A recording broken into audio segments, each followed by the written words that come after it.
I'm Blake Phelps, and this is Fresh Tracks Weekly. I'll be subbing in for the guys as they're out on more adventures this week. On this week's episode, I'll give you an update on the crew's hunting season, our upcoming schedule, and we also have some news.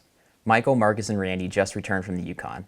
The guys met up with Dustin Rowe, who owns and operates Backcountry BC and Beyond, and recently started the Ceasar Lake Outfitters. A few years back, Randy hunted caribou with the Backcountry BC and Beyond crew. I'll drop a link to the video in the description. Go check it out if you haven't watched it just yet. It's a great watch, breathtaking scenery, and Randy shoots an impressive bull. But the boys' Yukon trip looked absolutely amazing. Michael's been sharing some awesome stories. The guys scooted around on Argos, got stuck a few times, and of course they shot a few grouse. Randy and Marcus were fortunate enough to fill their caribou tags, and later that week, Randy shot a great moose. I cannot wait for you guys to see these episodes. The footage I've seen has been absolutely stunning. Keep an eye out for those. They'll be on our Fresh Tracks Plus platform in November. Last week, Matthew, Jason, and I did some duck hunting. We had a decent hunt, shot a few mallards, shot a few widgeon. The weather's been quite warm here in Montana, and I spent an afternoon hunting in a t-shirt. Kind of felt like dove season. Next week, I'll be cooking up some boudin for the guys in the office.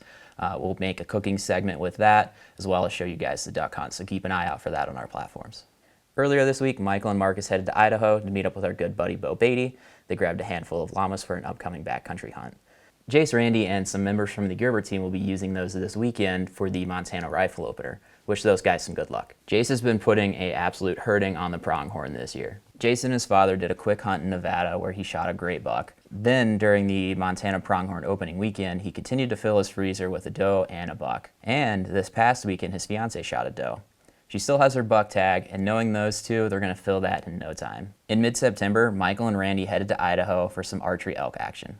The pair hunted hard, they heard some bugles, had some encounters, but mainly, those two targeted the grouse. Watching the footage of those two chasing grouse around the woods is something special. You can tell they're having a great time. Also out on our Fresh Tracks Plus platform is Randy and Matthew's Utah pronghorn hunt. The pair had a combined 40 years worth of applying for this tag, an insane amount of dedication from those guys. The crew headed to Utah a few days prior to the season and scouted hard for 2 days. And in those 2 days, they found around 65 different bucks. Talk about a target-rich environment. All right, let's jump into some news. Back in 2020, a ballot initiative was narrowly approved to reintroduce wolves to the western slope of Colorado. The western slope being the 2/5 of the state west of the Continental Divide. Fast forward a few years to May of 2023, Colorado Parks and Wildlife Commission finalized their wolf reintroduction plan. And if you're not entirely familiar with that plan, I've added a link to the description. There you can read or skim through the entire 261-page document. But to synopsize, the finalized plan states that 10 to 15 wolves would be released on state or private land each winter for the next 3 to 5 years. And if you've been following along, you might be aware that Colorado has faced some struggles in regards to obtaining these wolves from neighboring states. Well, Oregon and Colorado have officially signed an agreement which would relocate wolves from the northeast part of Oregon to select sites in the western slope of Colorado. This capture and relocation will begin in December. Jeff Davis, director of CPW, states, "This agreement will help ensure Colorado Parks and Wildlife can meet its statutory mandate to begin releasing wolves in Colorado by December 31st of 2023. And if you recall, the wolf reintroduction plan began as a citizen initiative, so the voters of Colorado had a say in whether or not the reintroduction would occur. This segues us into another Colorado citizen initiative, Initiative 91, titled Prohibit Trophy Hunting. The initiative states, and I quote, "Any trophy hunting of mountain lions, bobcats, or lynx is inhumane, serves no socially acceptable or ecologically beneficial purpose, and fails to further public safety.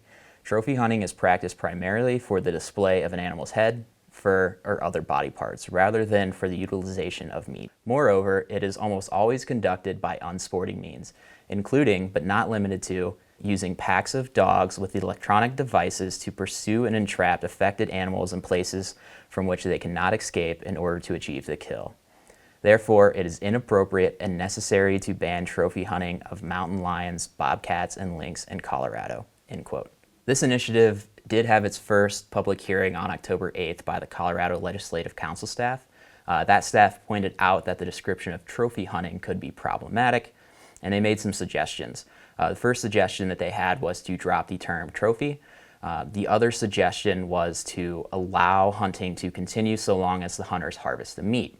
which, as we know, already exist in game laws. The review process and overall movement of this initiative may be slowed down by the aforementioned suggestions, but the people of Colorado should keep an eye out for this initiative possibly moving to the signature stage.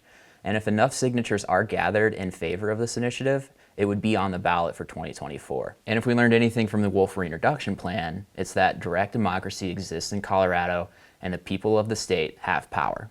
If you're opposed to Initiative 91 that takes aim at banning the hunting of cats in the great state of Colorado, take some action. There are many great organizations that you can get involved with that'll help your voice be heard, and be sure to get out there and vote. That's all I got for this episode. I appreciate you guys tuning in. I have a whole bunch of links in the description. Go check them out. We'll have a whole bunch more of these episodes coming out this winter, so stay tuned.